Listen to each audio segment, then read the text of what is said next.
lately I've been dealing with some totally unexpected and pretty intense stuff that's been hitting me hard. I'll try to keep it short, but there's a lot to unpack, so get ready for a bit of a roller coaster. I recently got married and I had some big hopes for the day, like any bride would. But things took a turn when my stepdaughter showed up and lashed out like a maniac at me and made a big scene. To really understand where I'm coming from, I'll need to give you some background. So, to kick things off, let me take you back to the story of how my husband, Henry, 48 male, and I, 29 female, first crossed paths almost 2 years ago. I was working as a waitress at a somewhat upscale Italian restaurant bar right in the heart of the city. And before that, I was part of this fantastic little business venture with two of my pals where we would sell upcycled furniture. Everything was going great until one of my buddies got another job and left us hanging. With the workload piling up and business costs soaring, we made the tough call to temporarily shut down shop. And that's how I found myself hustling as a waitress, all with plans to stash away enough cash to continue with the main business in a year or two. Anyway, the restaurant was the place where I first met my now husband. The first time we saw each other, there was an instant spark. I always tried to make conversation with all my customers in hopes of better tips. But with him, I did so just because he seemed so nice and charming. After the first meeting, I found out that he would be at the restaurant every Friday like clockwork. He would wait till my closing time and then would walk me back to my apartment. Sometimes I would take bartending hours at the bar and would find him there. What started as sweet conversations and some jokes turned into deep talks about our lives. It wasn't long after that when he asked me out, and after a little thinking, I decided to take my chances. And that started our rocky yet beautiful journey together. As time passed, we became closer than ever. We would discuss every minute detail of our lives that had happened till now, and even our plans for the future. I told him about my business, and unlike many others, he remained non-judgmental. In fact, he went as far as willing to invest in my venture so that I could get back to it. But I rejected the offer, letting him know that I wanted to do that on my own. He would also tell me about his divorce from his ex-wife, who we'll call Sarah for reference here. Henry would say that after their 22 years of marriage, there was no sense of understanding in their relationship. And due to various incidents of miscommunication and misunderstandings, they came to a mutual agreement that it was better to get separated. Although at that time the idea of separation seemed like a drastic change to him, he also believed that it was for the best to not be involved in such a toxic and unhealthy relationship. He would often say how his talks with Sarah were more civil now, maybe because they were not bound by a suffocating marriage anymore. Almost 3 years have passed since Henry's divorce, and he wasn't as affected by it anymore. But now his major concern has been his 27-year-old daughter, who we will call Emma. Let me tell you a little bit about her. She is a beautiful young woman who graduated from an Ivy League school, and at that time she was traveling throughout Europe. When Emma learned about my relationship with her father, she didn't exactly give us a warm welcome. It was also because Henry and Sarah's split hit her hard, even though she was an adult when it happened. It seemed like everybody was well aware of her attitude problems, and this became clear when I attended some parties with Henry, and many of his friends would tell me how different Emma was from her father and didn't know where she got her anger from. They would jokingly wish me luck and tell me to enjoy the calm while it lasts. Due to all of these suggestions, I was mentally prepared to put in my best effort to establish a good and at least a civil relationship with her, understanding that she might have a critical view of her father's girlfriend, who happens to be just 2 years older than her. The difference between our social status didn't help either. While Emma's father led one of the most renowned firms in the city, I was a mere waitress desperately trying to rebuild her small business. It would be a lie if I said that I myself didn't have second thoughts due to the judgment that we will face for this age gap and difference of status in our relationship. However, as I got to know my husband better, any concerns I had about all this stuff seemed to fade away, and that is why I thought that it would not be too hard to reason with a grown adult. I could not have been more wrong. So even though Emma's father gave me thousands of warnings, I was hopeful that when Emma saw that I had no bad intentions for her father, she would develop a liking for me. That is why I was the one to suggest her father invite her to dinner so that Emma and I could get to know each other. Although he was a little hesitant about this, he complied and kept apologizing in advance in case it went south. And boy, oh boy, did it go south. From the moment Emma stepped into the room, the environment became tense. As she entered the room, she looked at me up and down with disgust like I was some wild animal. I could tell that she was judging my clothes. But I kept my cool and reminded myself that she didn't know me yet and I might be overthinking it. I was so sure that the fact that I had prepared dinner for her would impress her. And when we started to eat, Henry asked her how was the meal, and she made a snarky comment that it was the only thing making this evening bearable. But her expression turned sour again when he told her that I made the whole thing. The only thing she wanted to talk about was her mother, Sarah, who was in Italy at the time with her current boyfriend. She kept repeating things like how Sarah's partner was so nice and was around her mother's age. Henry was visibly angry, but I kept telling him silently to be quiet and to not say anything right now. But now all my hopes for reconciliation were fading. The final nail in the coffin for Henry was when Emma said that her mother's boyfriend had his own business there, and so clearly he wasn't in a relationship with Sarah for her money. The implication was very clear that I was nothing more than a gold-digging waitress trying to trap her father. Henry got up and called it a day, asking for Emma to leave. But that was not the end. She threw an even bigger tantrum when she got to know that her father and I had been living together for a while. After a long, chaotic evening, I decided that I would stay at my friend's place for the night since there was no chance that Emma was leaving and I could not take any more of her comments. Henry tried to get me to stay, but I explained to him that this was the only thing we could do right now to avoid further fights. The next day, I returned and found out that Emma had left in the morning. Henry and I had a long talk, and he told me that he let his daughter know that the dinner invite was not to seek her approval or opinion. It was simply us letting her know that we are a couple now. She has to either be okay with it or deal with it in whatever way she likes.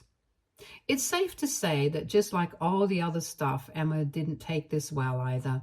Even though I was a little sad about the whole scene that happened a night ago, I was also happy to have a man who defended me in front of his own daughter. It just brought me and Henry closer than before.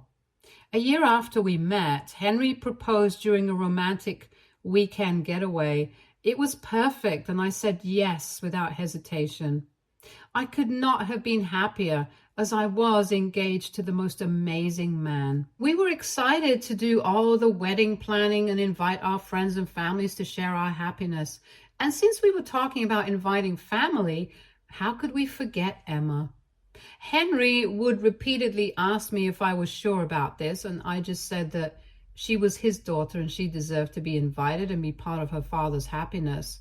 I had no hopes of bonding with her, but I just thought that if she had even the littlest bit of kindness in her heart, she would at least try to be nice in front of so many people for her father's sake. We carried on with our wedding plans, choosing the venue, the theme, and all the other fancy stuff, almost forgetting about Emma's invite. And that's why we were caught off guard when Emma RSVP'd yes to the invitation. Henry was overjoyed, convinced that this was a sign that she was finally accepting our relationship. I was a little cautious, remembering all the hurtful things she had said and done over the past year. At the same time, a tiny part of me was also hopeful again for a better future. Finally, the wedding day arrived and I was experiencing a lot of wedding jitters. As if organizing the wedding wasn't stressful enough, I also discovered 2 weeks ago that I was pregnant. Henry and I were delighted, to say the least. As we were about to start a new life, we had a new pal to make the experience even more fun. We decided that we would make this announcement during the reception, as what better moment to share such big news with all our friends and family gathered. As the ceremony began, everything was perfect. I saw Emma in the crowd and took a sigh of relief. Even though she still had a mean expression on her face, I was content enough with the fact that she was there. That's all that mattered at that time. I walked down the aisle and got married to my man. My happiness knew no bounds, and at that moment, no grudges with anyone mattered. I remember thinking that everything was great and everything was going to be okay. As the reception began, I couldn't help but observe the guests and their reactions. One person in particular, Emma, who had been quiet during the ceremony, seemed to have changed as the celebration kicked off. She started visiting the bar frequently, and it became apparent that she was not going to be quiet for long and would definitely have something to say. I saw her bump into multiple people, and instead of saying sorry and apologizing like a decent human being, she looked like she was ready to pick a fight. Ignoring all of that, our guests sat around a big table and Henry got up to propose a toast. And towards the end, he broke the big news to everybody. There was a series of gasps and applause, and my mom and dad came to hug Henry and me. People were congratulating us, and the room erupted with excited chatter. Everyone was so happy. But all of a sudden, we heard glass shattering and saw Emma on the other side of the room. She was fuming and was so angry that I could see smoke coming out of her ears. I saw her running towards me and calling me things I can't even say here. When she saw that she could not lunge at me as I was surrounded by so many people, she went to the guests and started shouting whatever came to her mind. She started acting like a maniac and yelling stuff like this was all my plan from the beginning, that I wanted to baby trap her father and that this wedding was only happening because of that. I was robbing Henry of his money, and she knew that I would divorce him as soon as I got my alimony because I was nothing but a cheap waitress. My husband tried to stop the situation from escalating, but that ship had sailed a long time ago. While I was completely in tears, overwhelmed by everything falling apart, my husband finally lashed out. As soon as the word alimony came out of Emma's mouth, Henry called Emma out that she was in no position to call someone else a robber when she had been anything but a saint since her parents' divorce. Apparently, Sarah, i.e. Emma's mother, had recently disowned her because Emma was stealing from her, and that too for gambling. Emma had gambled all her mother's money at several casinos in Vegas. When Sarah asked her about this, Emma said that she was making an investment in some companies. Sarah thought that finally her daughter was on the right path and would help her with the business in the future.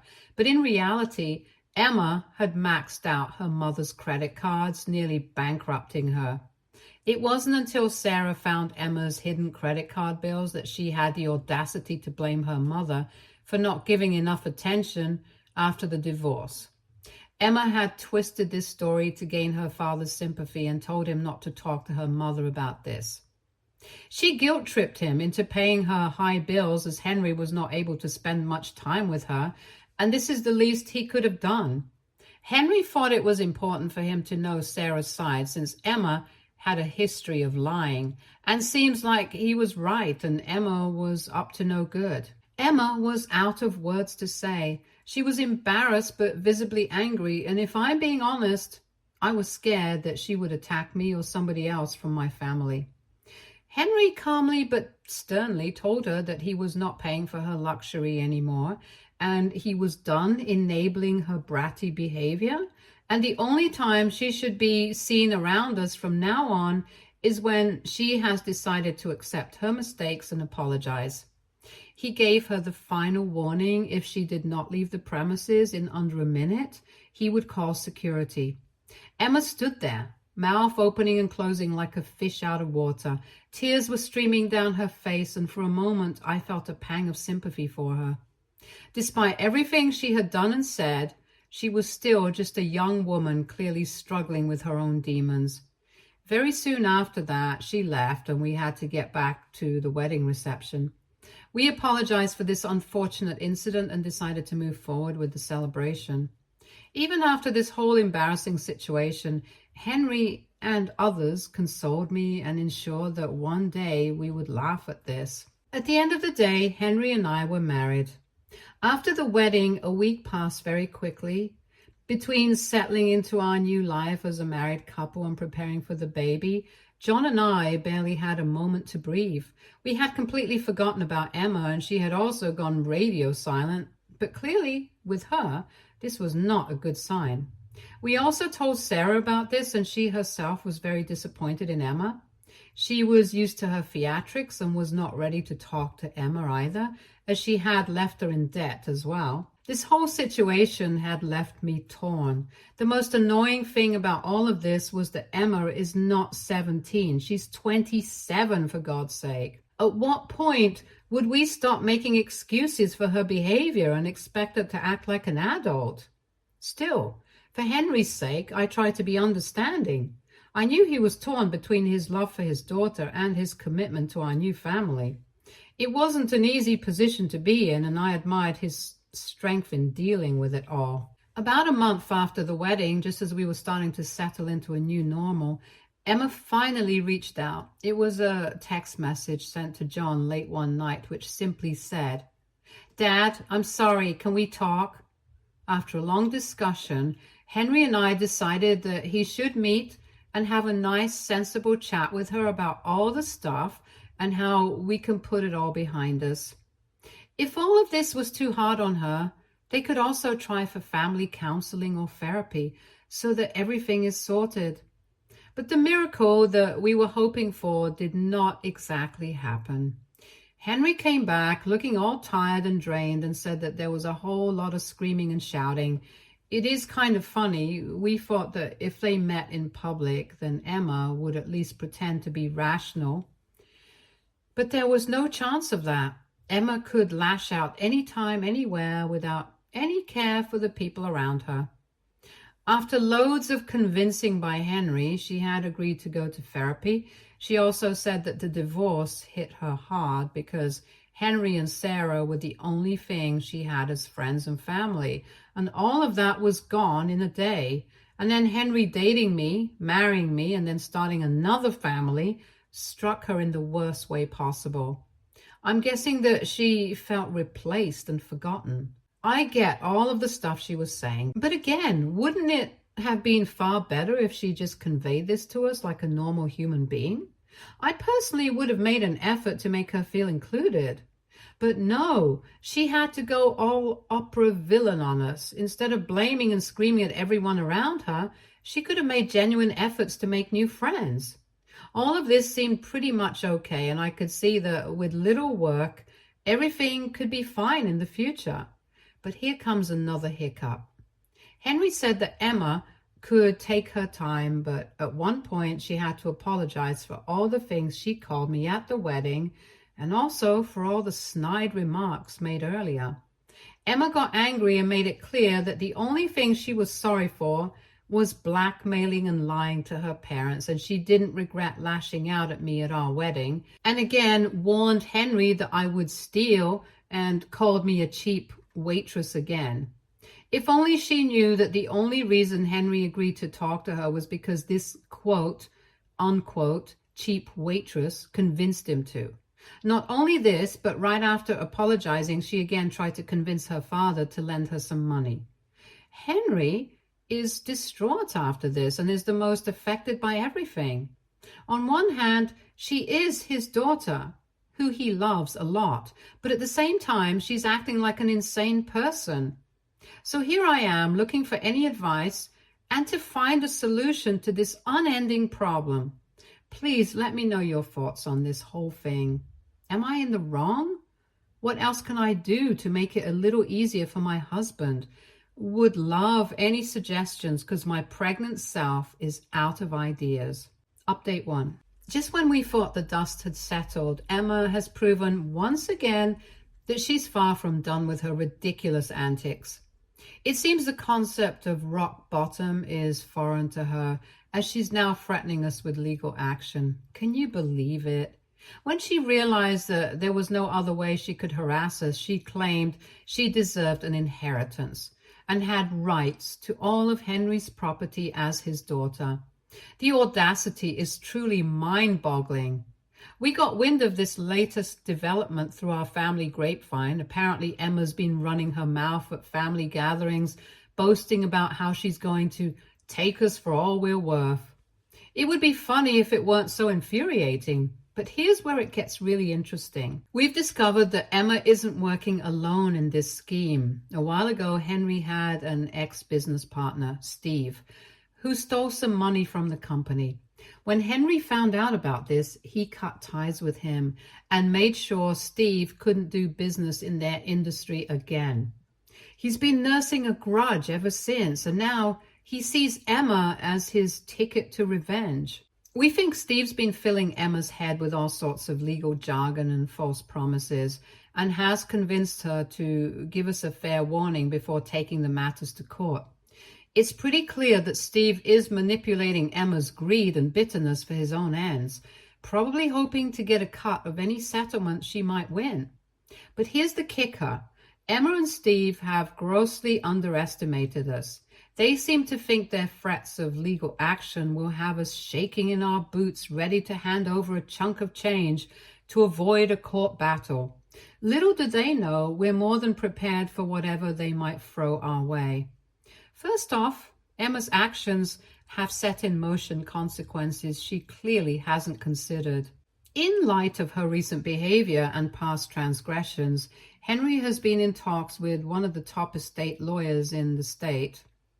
We're in the process of updating his will to exclude Emma, with detailed reasoning provided. We did not want matters to get this worse, but now we don't have much of a choice. Once this is finalized, she will have no claim to Henry's property.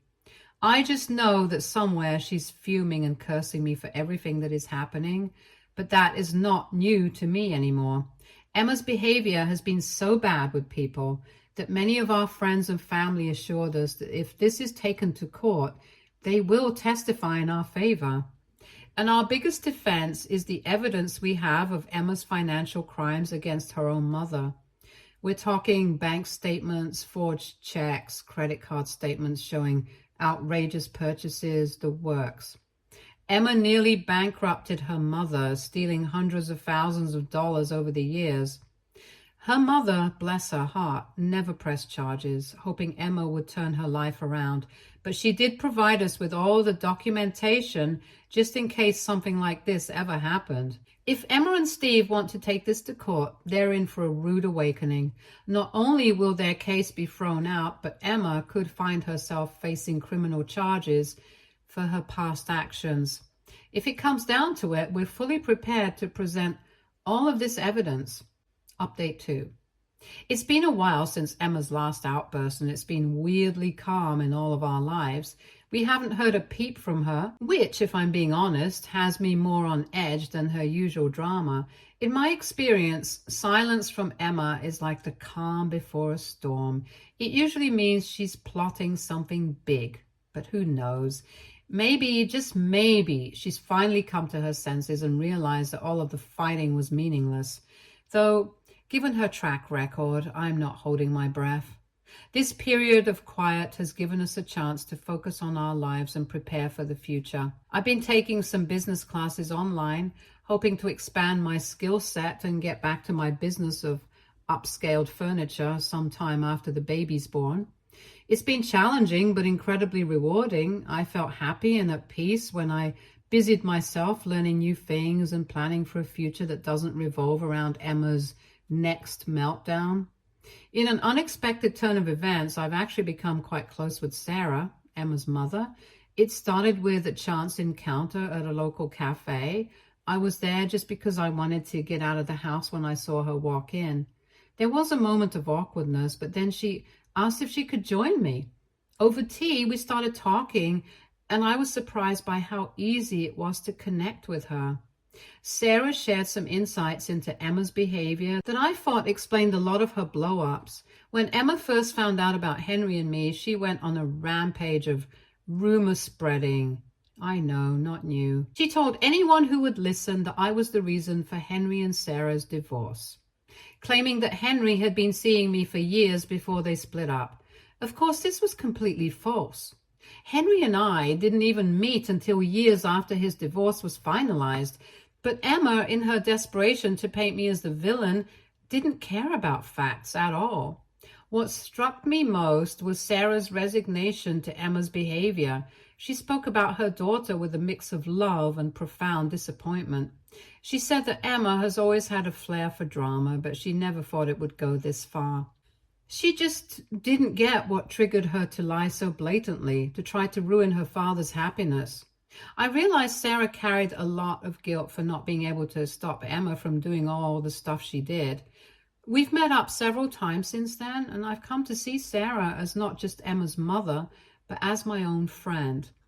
I know it is an unlikely friendship, but it's nice to have good people around you in these difficult times. She's even offered to help us if Emma does decide to pursue legal action, saying she'll testify about Emma's past behavior if necessary. It's a generous offer, and one that I'm sure pains her to make. But she feels it's the right thing to do. Despite the calm, we're not letting our guard down. We've kept our lawyer updated on the situation, and he's prepared to act if Emma does decide to move forward with her threats of legal action.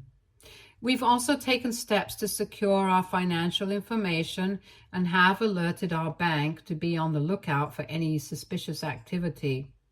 We are definitely determined not to be caught off guard by any potential schemes.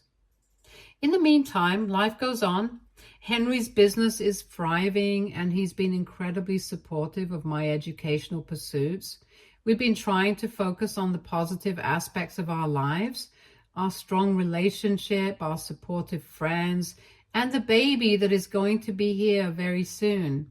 I have decided that I will give myself a break from all this drama since I'm in the third trimester, and this is what my baby and I need. As for Emma, well, only time will tell what her next move will be. Part of me hopes that this silence means she's finally growing up and moving on with her life. But the realist in me knows that with Emma, it's only a matter of time before the other shoe drops. Whatever happens, though, I know that Henry and I can handle it together. We have gone through worse and come out stronger every time.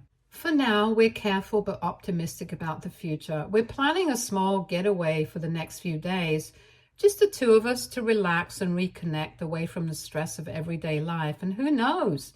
Maybe by the time we get back, we'll have some exciting news to share. Also, I know I haven't said this much, but I am very grateful for all your advice and good wishes in the comments. Throughout this incident, I have felt like an imposter a million times and questioned if I was somehow in the wrong. So thank you for supporting me. Update 3. Hey guys, hope you're well. Henry and I just got back from a getaway and got news from one of our friends. Turns out there was still some hope for Emma after all. After realizing that she was being manipulated by Steve and he was creating chaos for his benefit, she went to one of Henry's friends for help. He was the one who let us know about this. Emma had a breakdown and told them that she messed up a lot. After letting her stay for a day, Henry's friend suggested she talk to her parents and genuinely apologize about everything. Emma said that she had caused way too much damage and was ashamed to talk to them. Henry's friend suggested if she wasn't ready to reach out to her parents, the best she could do is get a job so that she could at least get a place to live for herself. This would also prove that she had learned her lesson. and is not dependent on her parents' money for survival. So Emma started giving interviews at various companies. Henry's friend has offered her a place till she gets a job. We also told Sarah about this, and she might visit her in a day or two. All of us are hoping that this helps Emma get on the right path. Even though Henry is still pretty angry with her, I'm sure he'll also come around. Stay tuned for more stories from Argo Relationships.